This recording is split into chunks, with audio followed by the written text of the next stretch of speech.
All right, getting ready to go take the Maxima for a little spin around the block.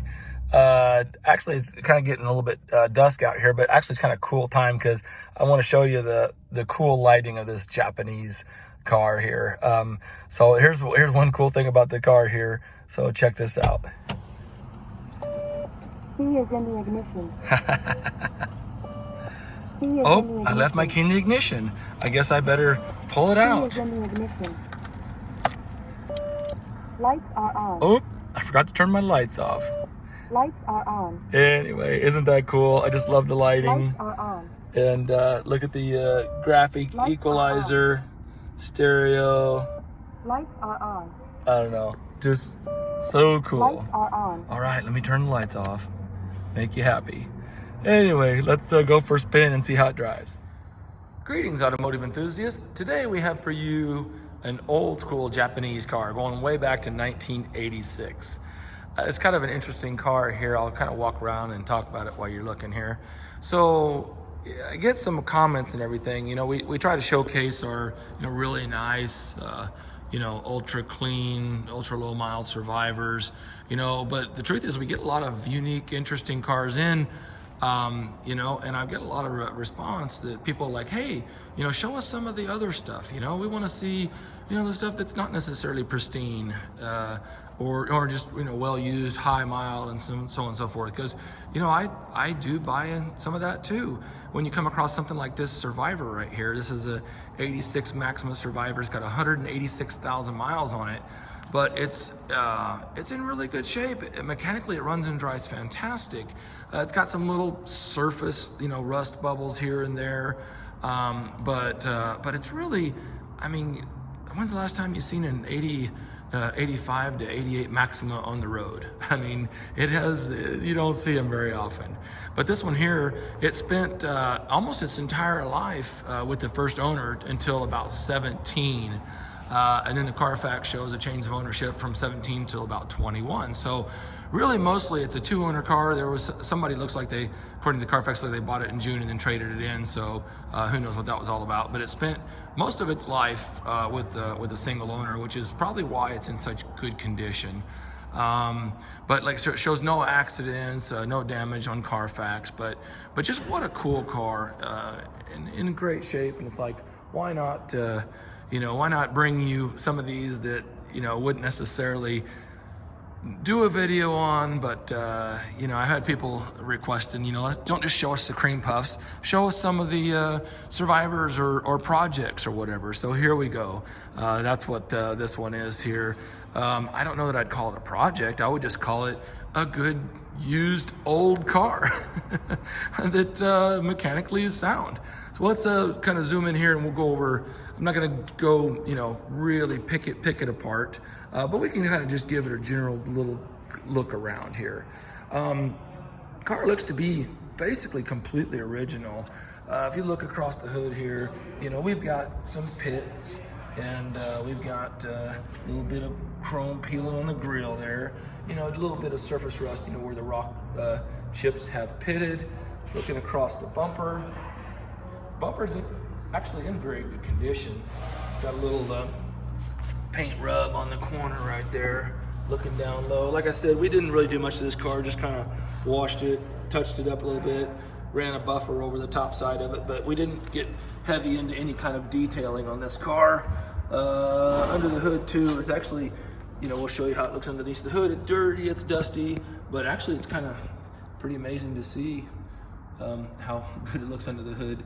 When you look past the dust and dirt, it's not greased. Some of these cars you get them in and they are just an inch of grease caked on from oil and dirt, just turning into grease over all the years. So no hail on the car, which is pretty amazing how this thing survived any hailstorms all these years. And so there's a lot of little spots like this, okay? So it's just kind of surface. You know what I mean? Like you push on it, you can feel it with your finger. So it's kind of under the paint there. Little surface bubble of rust there. Little crack in the lower bumper. The tires were replaced in 17. They got about 15,000 miles on them. So let's just call them half-life. It drives perfect, doesn't shake, doesn't exude any problems. Wheels are in good condition. Like I said, this car is not, detailed out per se. So You know, you're gonna see it kind of just as it came in to the dealer from its owner. Looking down the side, it's in really good condition actually. Few little minor door dings, little behind the front door handle, but again, we're not gonna really pick it apart too much. Just little surface rust, little teeny specks. Pretty much what you're gonna see. Looking across the windshield, it's got wiper mark on it, got some pitting in it, and a little bit of a chip right there. But the windshield's serviceable, so not too concerned about that. Looking across the roof, it looks good. The paint looks good on this car. There is one dent in the roof. Something maybe fell on it or something. There, you can kind of see it in the light right there. I'll pan back. So one little dent in the hood, but pretty darn good shape otherwise. It's got these little moldings, plastic moldings around it. It's missing here on the rear. Just kind of, you could probably get that at any place and probably replace all four of them if you wanted to. Again, just where the road debris has blasted the paint a little bit, and so you got a little bit of surface rust. Again, I mean, most of these would be completely rotted out there, and especially even back here. I mean, this car, I mean, it looks, I mean, you look at this car and you go, oh, it's a rusty car. But honestly, this is a very solid car, considering most of these Japanese cars got holes in them from rust. You know, this one just has some surface. I mean, it would really be cool. I would love it if somebody bought this car and repainted it. That would be so cool. I'd give them a discount if they promised they would do that. just to see the car get some love. Not sure what's gonna happen with this car, who's gonna buy it, what they're gonna do with it. But you know, you got some swirl marks in there. I mean, first could actually polish that out and it would shine pretty darn good. Like I said, we're not gonna put a lot of time, a lot of effort into this car, a lot of money into this car. You know, so just consider it kind of a project, you know, as it is kind of sort of type of car. But it definitely is a viable car. Little Maxima badge there. Rear bumper is in really good condition. Go ahead and go along the bottom of the bumper for you. Looking at the ends, really good. Taillights are in excellent condition. A little dusty. Deck lid. There we go.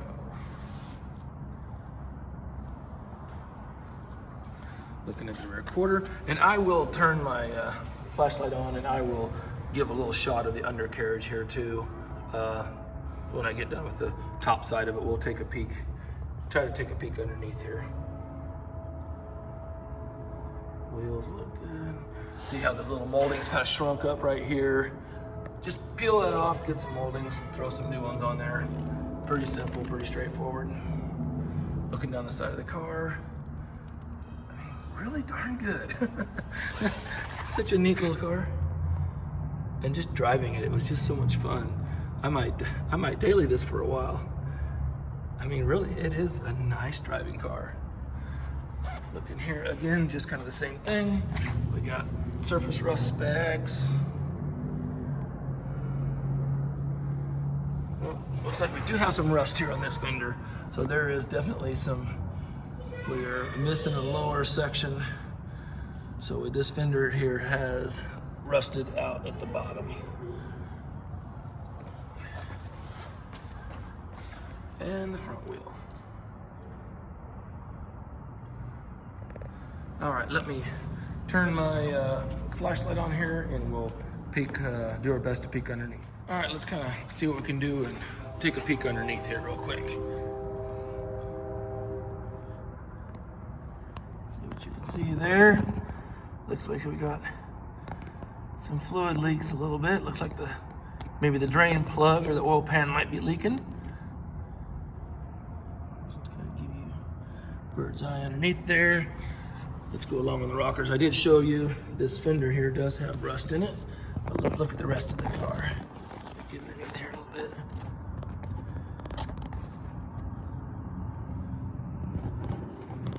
Frame rail, I mean, rockers, everything looks really good. Look at that. So that fender trapped some dirt and moisture in that fender. But I mean, this is not a rusty car, especially for those of you in the Northeast that know what rusty cars really are. You will appreciate this car for sure. So looking at the pinch welds, very, very good. The exhaust even looks pretty good.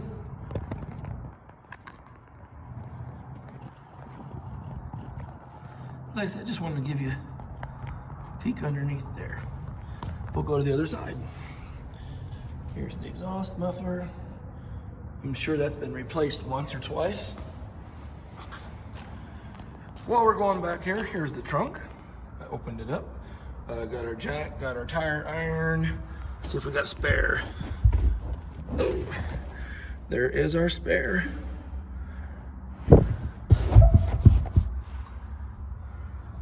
That's inside the trunk there. All right. Now I'm going to show you these spots where you tend to see some rust. There's the quarter panel, little teeny bubble right there. And the wheel wells, pretty darn good. Pan forward there. Yeah, floors are nice, rockers. Very, very solid little car. Go ahead and take a peek underneath the hood here real quick, and then we'll jump to the interior.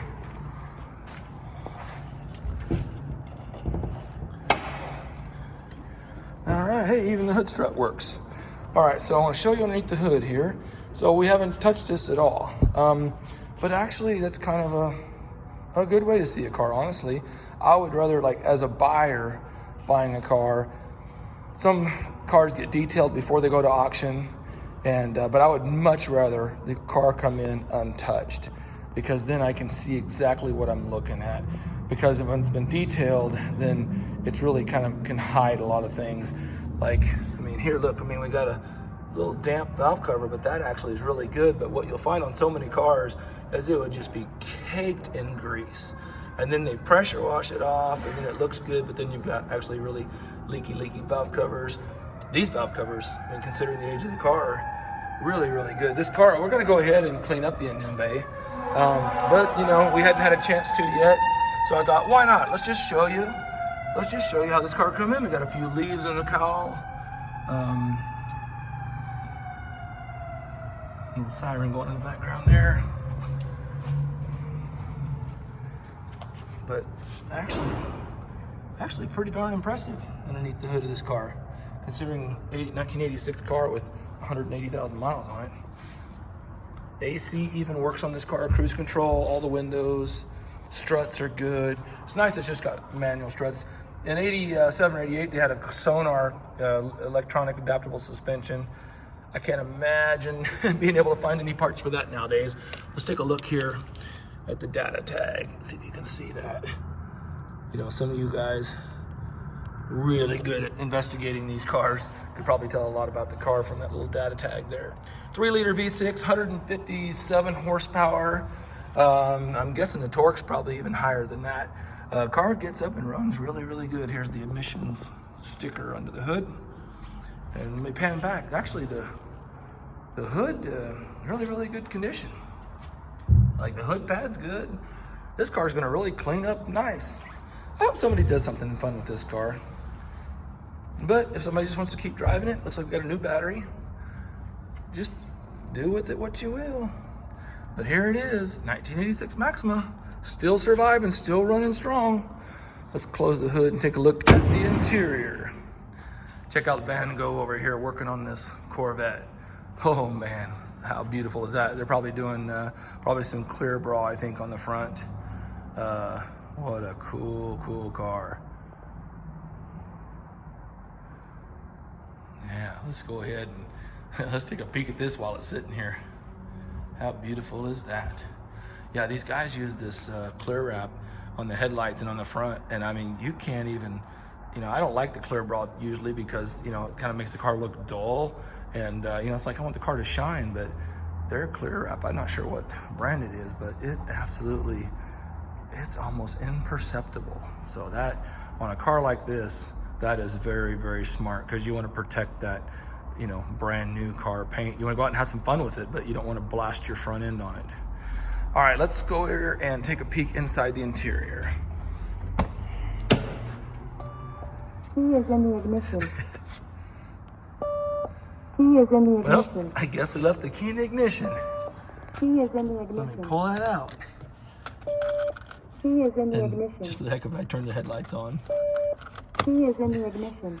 Now we're gonna leave. Lights are on. Oops.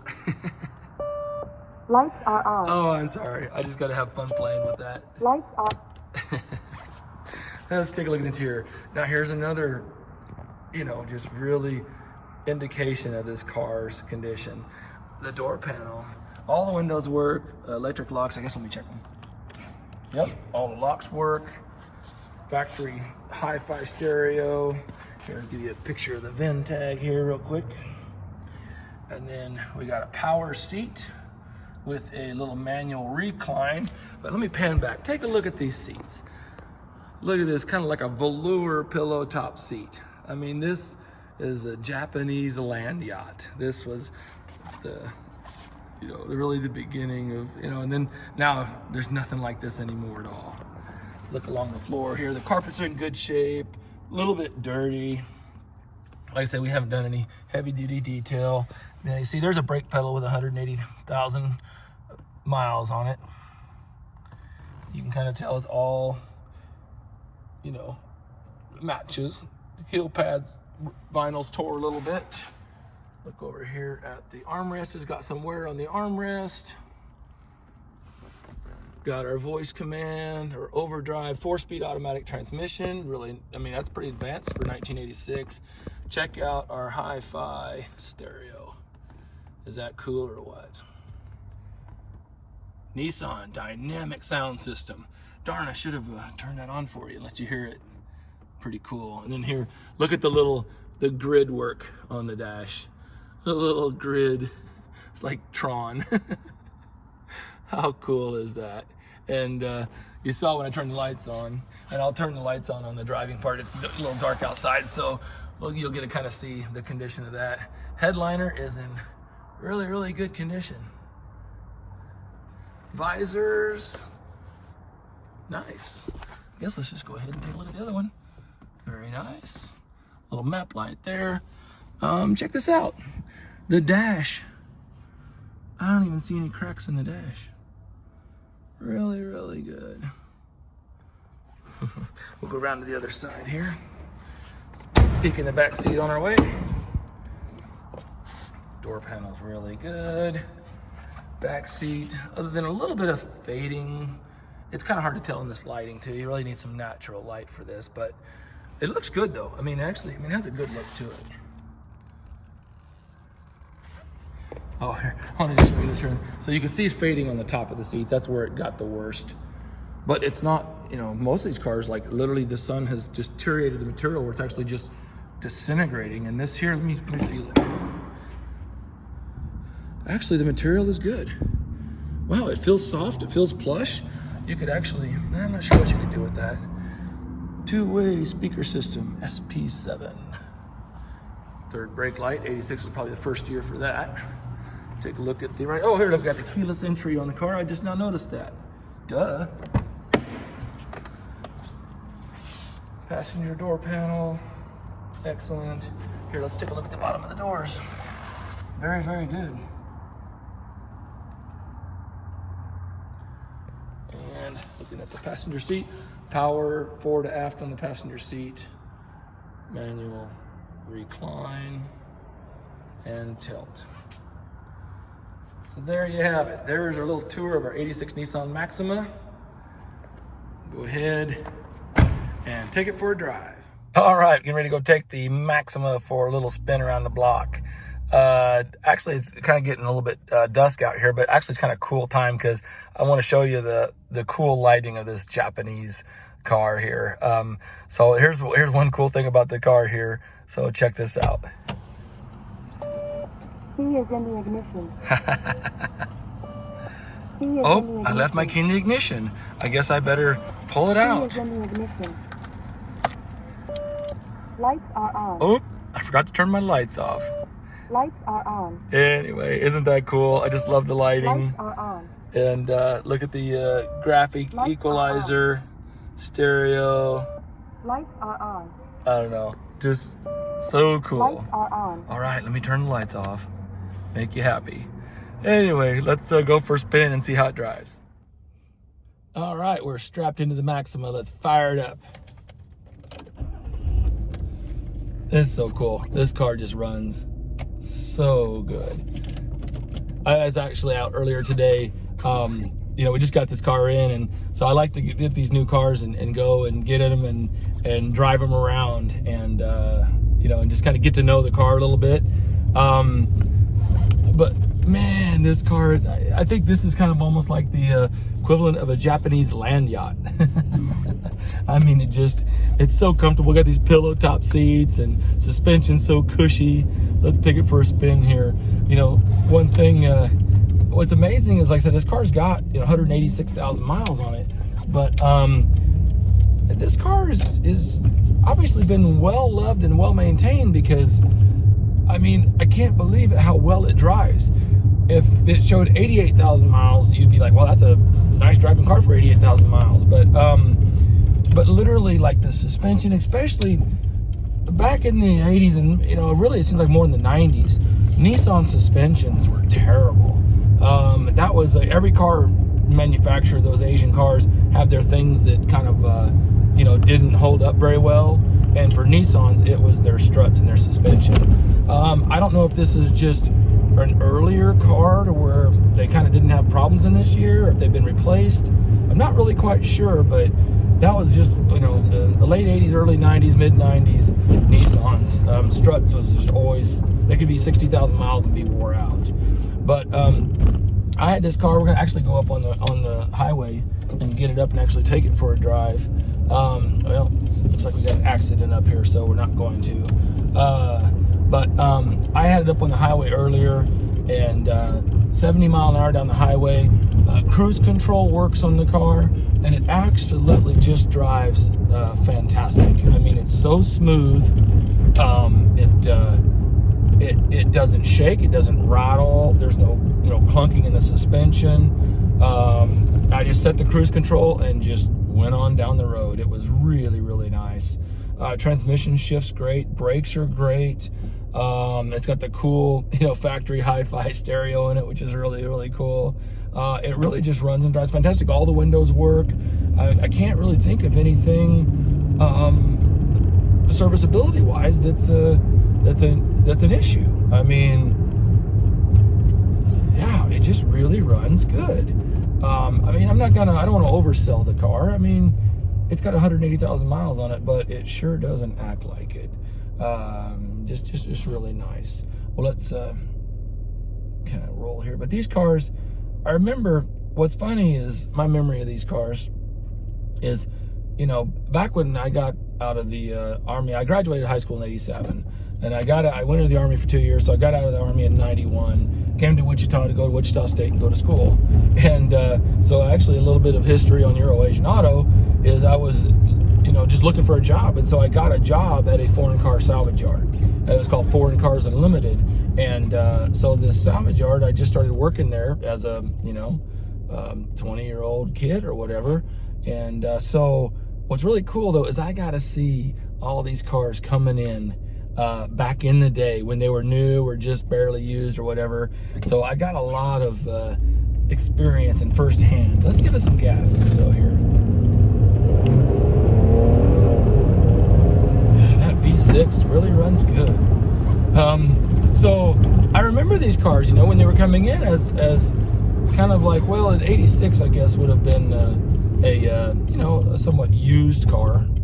Obviously, but they were coming in, and I always remember, because I hadn't really been exposed to foreign cars that much.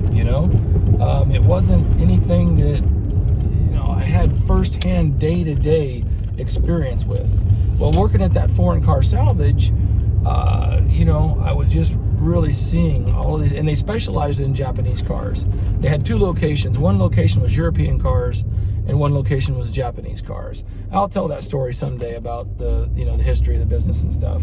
But so I started working there just as a kid selling parts for Japanese cars. And so when these cars would come in, I always kind of would go out there and I'd inventory the car. So I would sit in the car, check everything over, all the switches, all the little bells and whistles. It was my job to check over the cars and inventory the cars. So, I just got to put my hands on so many cars from the early mid 80s to the 90s when they were coming out, because he bought a lot of late model stuff, and it's pretty big salvage yard. So, I just remember these cars, and they were so neat, especially Nissan. Really, you had your Honda, your Toyota, Nissan, and Mitsubishi, and I suppose Mazda, but Mazda really kind of was a little more understated cars, or they were more pedestrian type of cars. But Nissan, they were the ones, they were always like loaded with all the toys and all the bells and whistles and options, and so I really loved Nissan. And then Mitsubishi, I think, was really, those two were the coolest 80s cars. Toyota was good cars, but they were really more like the European feel of a Japanese car. You know what I mean? They were the more subdued, and then probably Honda as well. They were more just on the understated side of things.